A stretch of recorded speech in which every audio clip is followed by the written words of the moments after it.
को माइक देता हूँ। सादर धन्यवाद सर जी। आप सभी शिक्षकों को मेरा सादर नमस्कार। जोर से बोलिए नमस्कार।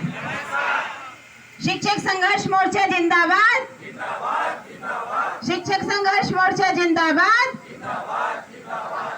जोर से बोलिए ताकि आवाज घर में बैठे हमारे साथियों तक भी पहुंचे और वे इस मंच में सादर आमंत्रित हैं। उनका भी हार्दिक स्वागत और अभिनंदन है। और साथ ही छुट्टी लेकर के घर में बैठे सभी साथियों का भी इस मंच में बहुत बहुत स्वागत करेंगे हम। आप आइए, क्योंकि संख्या बल ही हमारी ताकत है। जब तक संख्या बल नहीं होगी तो हमारी ताकत नहीं दिखेगी, हमारी आवाज प्रदेश सरकार तक नहीं पहुंचेगी। इसलिए एक बार पुनः विनम्र अपील हम सबकी तरफ से कि ज्यादा से ज्यादा संख्या में यहाँ पर आए। आप सभी का हार्दिक स्वागत और अभिनंदन।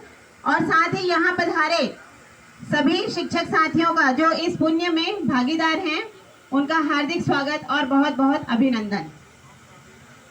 साथियों, जैसा कि हम सभी जानते हैं कि हमारे शिक्षकों का इतिहास बहुत ही संघर्षशील रहा है और उसी संघर्षशील इतिहास के कारण, इन्हीं संघर्षों के कारण, इन्हीं लड़ाइयों के कारण हमें आज यह एक सम्मानजनक शिक्षक एलवी का पद प्राप्त हुआ है। 2018 में हम लोगों ने संविलियन के लिए बहुत ही लंबे समय से संघर्ष किया। लगातार 38 दिन तक हम जुटे रहे। उस समय संविलियन नाम सुनने से ऐसा लगता था, बहुत सारे शिक्षकों को तो उनका कॉन्सेप्ट भी नहीं पता था कि संविलियन क्या होता है और संविलियन के पश्चात हम किस सम्मानजनक पद पर पहुंच जाएंगे ये भी नहीं मालूम था। फिर भी से हमारे शिक्षकों ने, हमारे अग्रणी नेताओं ने, जो कि हमारे रायगढ़ जिले में भी हमारे बहुत सारे अग्रणी नेता हैं जो लगातार हमारा साथ देते हैं, हमारे साथ रहते हैं, हमारे संघर्ष के साथी हैं, जिनके कारण हम आज इस मुकाम पर पहुंचे हैं। इसी प्रकार से सभी जिला मुख्यालयों में बहुत ही अच्छे अच्छे हमारे वक्ता, प्रवक्ता और ऐसे ऐसे संघर्ष के साथी हैं जिन्होंने इतने इतने दिन जेल में गुजार दिए, फिर भी से हमारा साथ नहीं छोड़ा। इतने दुख में रह करके भी हम घर में बैठ के सिर्फ न्यूज देखते थे, सिर्फ हम न्यूज देखते थे और हमारे साथी जेलों में रहते थे, संघर्ष करते थे, पुलिस की मार खाए हैं। इतने सारे उन्होंने संघर्ष किए हैं जिनकी कोई गिनती नहीं है। लेकिन 38 दिनों के लगातार संघर्ष के पश्चात हमको संविलियन जैसी, जो हमको असंभव प्रतीत होता था, ऐसी मांग हमारी पूरी हुई। तो ये तो हमारी संविलियन के सामने एक बहुत छोटी सी मांग है हमारी, और इसमें जरूरत है, पहला है धैर्य और दूसरा है रणनीति। तो रणनीति के लिए तो हमको टेंशन लेने की बिल्कुल जरूरत नहीं है, क्योंकि हमारे पास ऐसे संघर्षशील साथी हैं जो कि रणनीति हमेशा तैयार कर रहे हैं और हमें इस मुकाम पर पहुंचाने के लिए आगे से आगे बढ़ रहे हैं। तो हमें जरूरत है सिर्फ धैर्यशील रह करके उनका साथ देने की, और अगर हम धैर्यपूर्वक उनका साथ देंगे तो निश्चित ही सफलता हमें मिलेगी। जैसे अभी सपना मैडम बोली, जैसा हम सोचते हैं हमारे साथ में पूरा यूनिवर्स हो जाता है। हम जैसा सोचेंगे, हमको ऐसा लगता है, हमने जो चीज हम पाने की कल्पना करते हैं, हम अगर ऐसा सोचें कि वो चीज हमें मिल गया तो वो हमें अवश्य मिलेगी और उसकी खुशी भी हमें अवश्य मिलेगी। हमेशा से शिक्षकों का जो संघर्ष है वो मिसाल रहा है, शुरू से लेकर के अंत तक। छत्तीसगढ़ के इतिहास में सबसे बड़ा आंदोलन शिक्षकों का ही रहा है। और यह जो आज हम यहाँ पर बैठे हैं, इस मंच में जो आप लोग बैठे हैं, हमारे जो साथी यहाँ बैठे हैं, ये इतिहास के पन्नों में लिखा जाएगा। हम इतिहास रच रहे हैं। अभी ये हमारा वर्तमान है, परंतु यह हम इतिहास रच रहे हैं। शिक्षक जो पूरे समाज का निर्माण करता है, पूरे समाज की नींव है शिक्षक। हमारे समाज के आधार स्तंभ है वो शिक्षक। उनकी ही जायज मांगों के लिए हमें उन्हें ही बोलना पड़ रहा है। ये बड़ी विडंबना की बात है। हम अपने किसी नाजायज मांगों के लिए यहाँ पर नहीं आए हैं, हम मोदी जी की गारंटी पूरी कराने आए हैं। आप एक बार सोच के देखिए, हमारे जो शिक्षक साथी हैं 98 से उनकी नियुक्ति हुई है, 2000 में उनकी नियुक्ति हुई है, 2000 से पहले की नियुक्ति वाले लोगों की 20 साल 25 साल की सेवा गणना को शून्य कर दिया जा रहा है।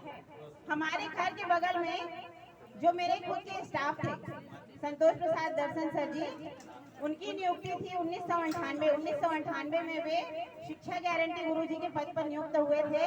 उसके बाद में वे संघर्ष के कारण शिक्षाकर्मी बने और सन 2022 में उनकी उनका देहांत हो गया। सन 2022 में अचानक उनकी मृत्यु हो गई। तो जो दर्शन सर हैं उनको अभी 1 रुपए भी पेंशन के रूप में नहीं मिल रहा है। तो आप लोग सोच सकते हैं कि पहले 50,000 वेतन मिलता था, एक सम्माननीय वेतन था, लेकिन अभी उनके घर में 1 रुपया भी नहीं है और उनके घर में ऐसा कोई शख्स भी नहीं है जो कि इस प्रकार से कुछ आर्थिक स्थिति में मजबूत हो।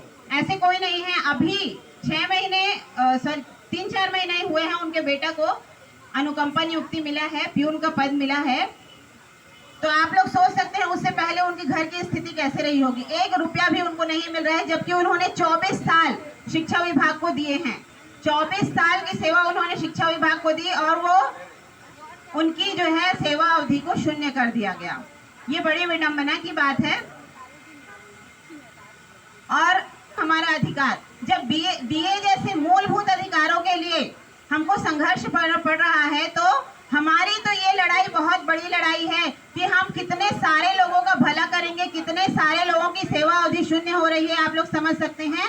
अगर हम इसमें पीछे हट गए तो ये मान के चलिए कि हमको ये नहीं मिलने वाला है। सरकार के कान में, गवर्नमेंट के कान में जूं तक नहीं रेंगेगी, क्योंकि वो हमारे मूलभूत अधिकार, डीए जैसे मूलभूत अधिकारों के लिए हमें बार बार आंदोलन करना पड़ रहा है। तो आप समझ सकते हैं कि इसके लिए अगर हम आंदोलन ना करें तो क्या हमें कुछ मिलेगा? कुछ भी नहीं मिलेगा, कुछ भी मिलना संभव नहीं है। इसीलिए हम चाहते हैं कि हमारे ज्यादा से ज्यादा साथी हमारा सहयोग करें और इस मंच पर आए। सिर्फ छुट्टी लेकर घर में बैठने से हमारा संख्या बल नहीं दिखेगा, क्योंकि संख्या बल ही प्रमुख है। संख्या बल ही मीडिया में जाएगा, प्रेस में जाएगा और अनेक जगह में फैलेगा। हमारा बस यही मंच का ही प्रदर्शन। सपने से टूटकर चकनाचूर हो जाने के बाद, एक सपने के टूटकर चकनाचूर हो जाने के बाद दूसरा सपना देखने को के हौसले को ही जिंदगी कहते हैं।